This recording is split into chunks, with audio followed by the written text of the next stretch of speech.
He controlled half the city. Politicians feared his name. Enemies disappeared when he whispered. Marco Vitelli was untouchable, a ghost wrapped in power and expensive suits. But power couldn't buy what he truly wanted.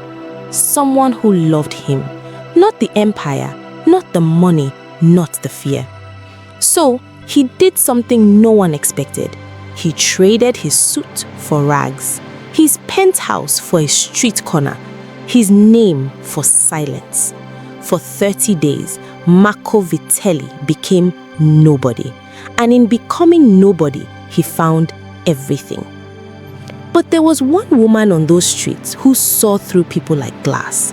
A woman with dark skin, sharp eyes, and zero tolerance for lies. She wasn't looking for love. Love had already failed her twice. Neither of them stood a chance. Marco stood at his penthouse window at midnight, watching the city lights below.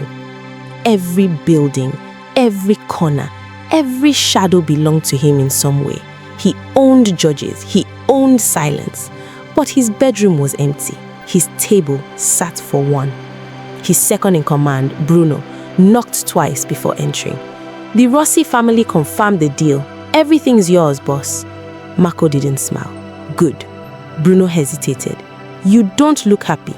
I'm not. Bruno left quietly. Smart man. Marco poured himself a drink and looked at the only photo in his apartment. His mother, smiling on his Sunday morning, flower on her apron. She used to say, power without love is just a loud kind of lonely. He never understood that until now. He made a decision that night that would change everything. Can power really buy happiness? Drop a yes or no below. Subscribe as the story gets more interesting.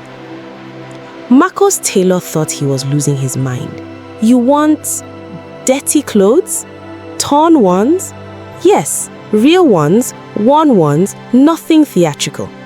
His security team was worse. When he told them the plan, 30 days on the streets, no protection, no phone, his head of security, Dante, actually grabbed his arm. Boss, people want you dead.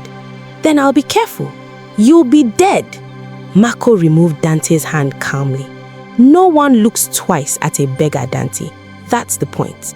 He cut his hair roughly, traded cologne for dust, wore boots with holes. He practiced slouching in the mirror until the powerful man disappeared and something broken took his place. The last thing he removed was his watch, $100,000 on his wrist. He placed it in a drawer and walked out into the cold. Would you recognize a billionaire disguised as a beggar? Comment your thoughts. Share this story. The cold was different when you couldn't go inside. Marco had felt cold before. Ski resorts, air-conditioned boardrooms. That cold was a choice. This cold owned you. He found a spot near Mercy Street where other homeless men gathered under a broken streetlight. Nobody spoke much. Everyone watched everything. An old man named Cleo slid a piece of cardboard his way without a word. Marco nodded. That small gesture cost the man nothing and meant everything. He learned quickly. Don't make eye contact with police. Don't sit near the shelter entrance after 9 p.m. Don't smell like money, even when you are broke. By day 3, his back hurt. By day 5, he was hungry in a way restaurants couldn't fix. By day 7, he understood something. The street has its own rules and they are brutal. What would you miss most if you lost everything tomorrow? Tag a friend who needs to read this story. She appeared on a Thursday. A woman carrying 2 large bags, walking like someone who had places to be and no time for nonsense. Dark skin, natural hair pinned back, work boots, a bright orange scarf that seemed almost rebellious against the grey street. She stopped at Cleo first, handed him a container of food, called him by name. Then she moved down the line, methodical, warm, no pity in her eyes. Pity looked down, she looked straight. When she reached Marco, she studied him for a moment longer than she studied the others. You're new, she said. Few weeks, he lied. She handed him jollof rice and fried plantain. "You eat well?" I almost laughed. "Not lately." She nodded, no smile yet, and moved on. Her name she would learn from Cleo was Adaeze, but everyone called her Ada. Did Ada's entrance give you chills? React with fire if yes. Ada came every Thursday and Sunday without fail. Marco started measuring the week differently. Before Ada and after Ada. He was embarrassed to admit it, but her visits were the thing he looked forward to most. More than Dante's weekly check-in, more than the update Bruno left in a coded message under a bench. She always brought food she cooked herself. He could tell. The containers were mismatched, the portions uneven, the seasoning different every time. Real food, home food. She asked questions nobody else asked. Not, "How did you end up here?" That question carried judgment. She asked, "What did you do before?" Like the street was a detour, not a destination. "Construction," Marco said one Sunday. "Hands don't look like it," she replied, glancing at his palms. He curled his fingers. She noticed everything. She already suspects something. What do you think she is thinking? Comment below. It rained hard the Sunday she was almost late. She arrived with a yellow umbrella and dry food containers stacked in a waterproof bag. Marco was soaked. She handed him his food, then looked at him standing in the rain and sighed like someone losing an argument with themselves. "Come under." He moved under the umbrella. Their shoulders almost touched. "You don't have to do this every week," he said. "I know." "Why do you?" She was quiet for a moment. "Because my mother did it, and her mother before her. And nobody ever stopped to say it mattered." She glanced at him. "Does it matter?" "Yes," Marco said, and he meant it in a way that surprised even himself.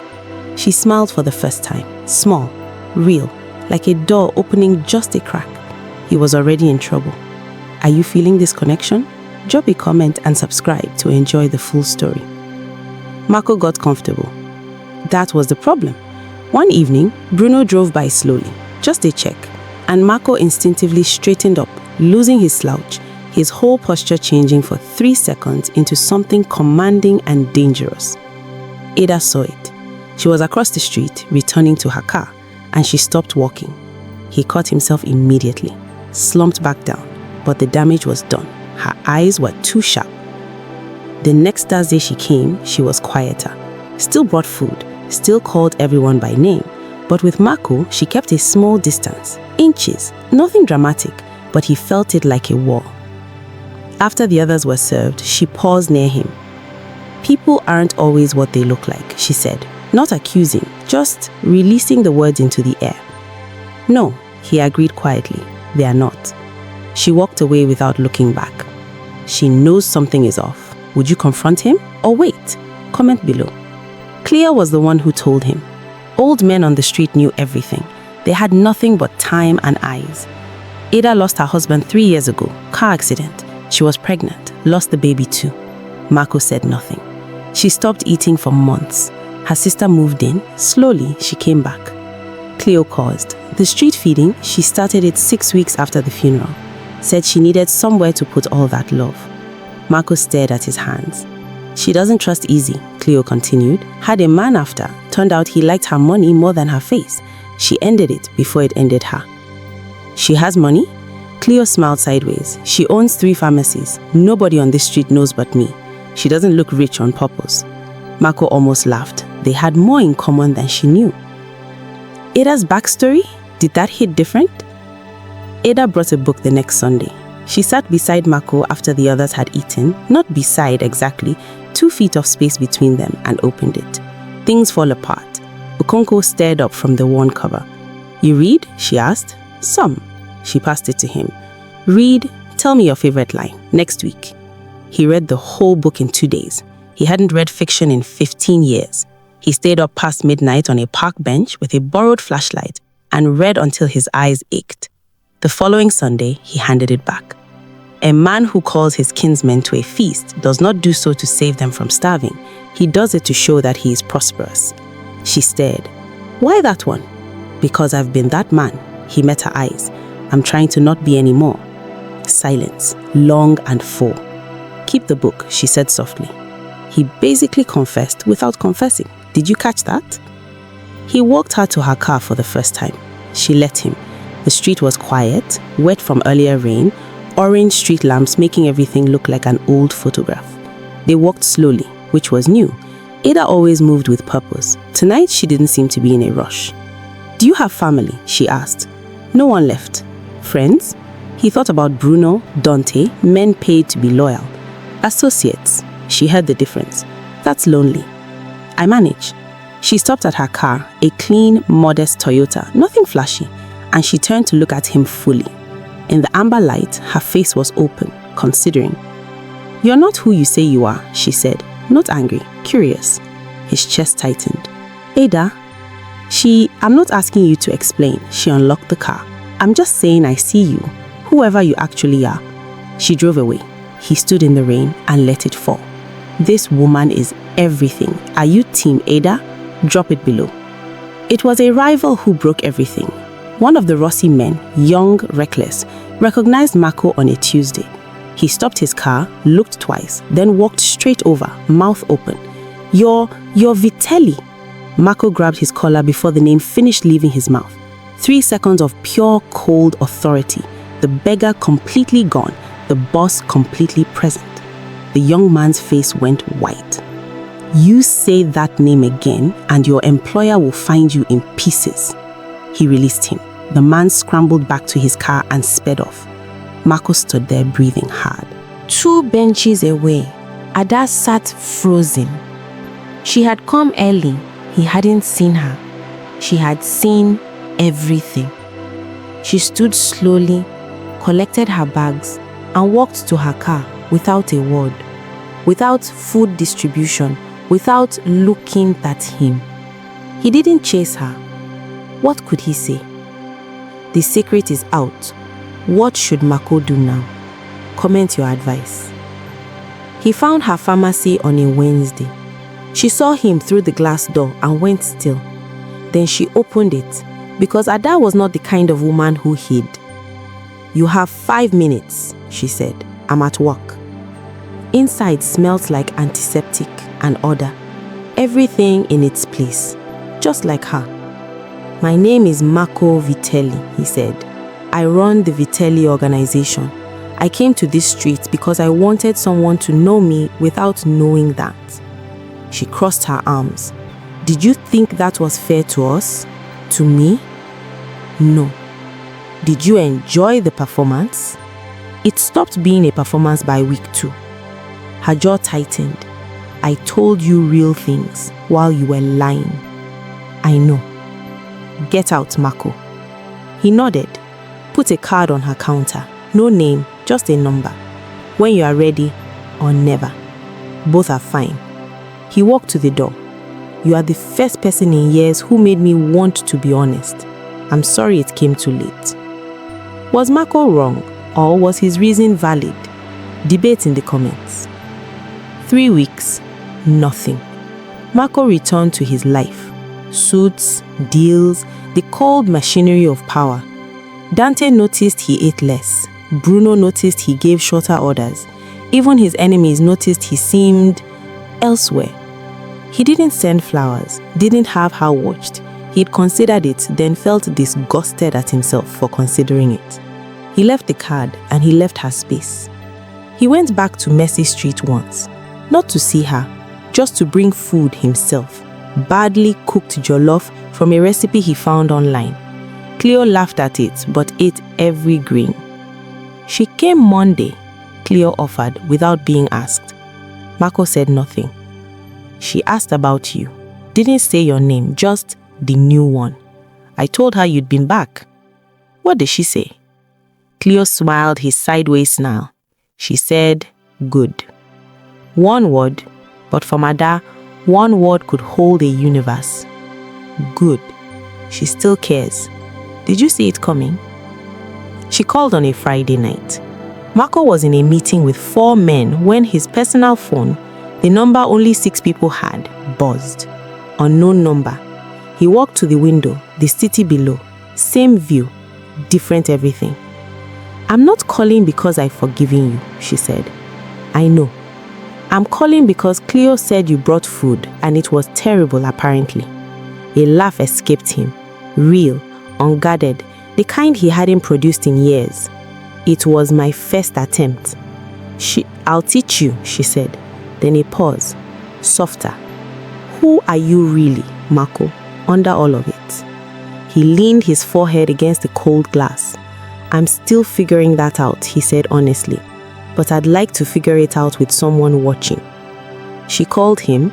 Comment at that one if you felt that. They met on a Sunday, Mercy Street, where it all started. Ada brought food, proper this time, enough for everyone. Marco came early and helped set up, which made Cleo cackle with delight. They served side by side. He was clumsy, she corrected him without impatience. Afterward, they sat on the same bench where he'd spent cold nights reinventing himself. I'm not walking into your world, Ada said. I've built mine too carefully. I'm not asking you to. And I won't be a secret. You'll be the only thing I'm not ashamed to say out loud. She looked at him for a long time, reading him like she read people, like she could see past the cover. You are still dangerous, she said. Yes, and you'll lie again someday. People do. Probably, but not to you, not again. She nodded slowly, reached over and straightened the collar of his jacket. A small, quiet gesture, the most intimate thing anyone had done for him in years. Sunday dinners, she said.